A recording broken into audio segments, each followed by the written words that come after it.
Salut à tous! En ce mardi 30 septembre, je vous propose de passer à la planche à secouer de l'analyse technique, le Gold. Et c'est parti! Et je me place, évidemment, pour commencer en weekly.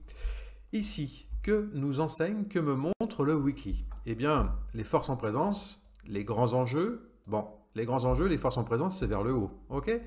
Qu'est-ce qu'on peut voir sur ce prix? On voit la dynamique des prix, impulsion 1, impulsion 2, un moment de creux, des pullbacks, des zones de congestion, etc. Et puis des impulsions successives. Qu'est-ce qu'on peut noter aussi sur ce gold en weekly? On le voit, le gold fait des hauts toujours plus hauts, des ATH, des prix que l'on n'a encore jamais vus sur ce gold. La dynamique est foncièrement ultra bullish. Ok?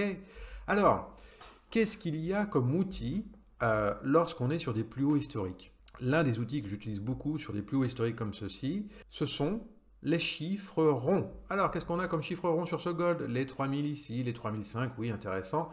Et vous le voyez, les 4000 ici. Et ouais, énorme chiffre rond sur le gold, les 4000. Alors, on va aller voir ça avec plus de détails en daily et quid des 4000 $ sur ce gold. J'y vais. Direction le daily. Concernant le daily, qu'est-ce qui attire mon œil sur ce graphique? Tout d'abord, on voit une zone ici, une zone de congestion, une zone 0, on peut l'appeler comme on veut.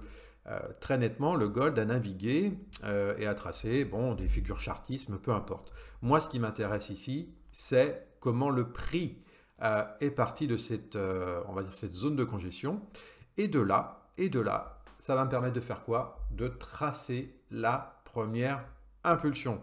Et lorsque je vois apparaître une première impulsion telle que celle-ci, ma seule idée, c'est de jouer la deuxième impulsion. Alors, il m'arrive de prendre des trades dans la première impulsion, mais il est vrai que lorsque le train passe sur la première impulsion, ça ne sert à rien d'essayer de courir après, mais plutôt de préparer la deuxième impulsion. Alors ici, comment identifier la première impulsion?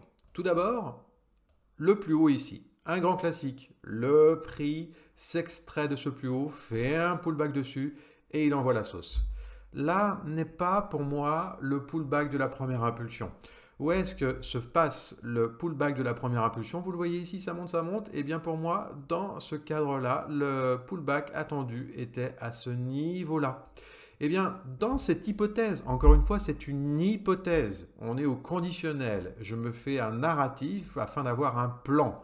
Eh bien, dans cette hypothèse-là, la première impulsion étant ici, le pullback, à partir de là, je peux chercher du long, même si les jours ici, vous le voyez, ont été baissiers, du long.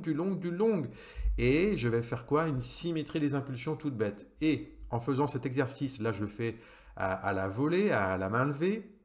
Vous le voyez, l'impulsion 1, l'impulsion 2. Et qu'est-ce que l'on a? Qu'est-ce qu'il y a sur ce graphique en cible sur cette deuxième impulsion?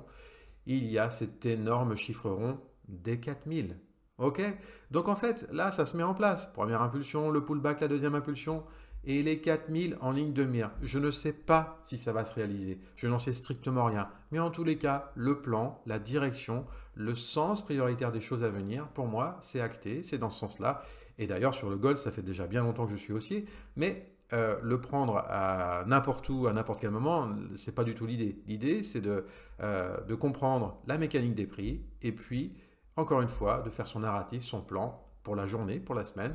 Il me reste à vous souhaiter une bonne journée. Prenez soin de vous, prenez soin de vos portefeuilles et je vous dis à bientôt. Ciao, bye.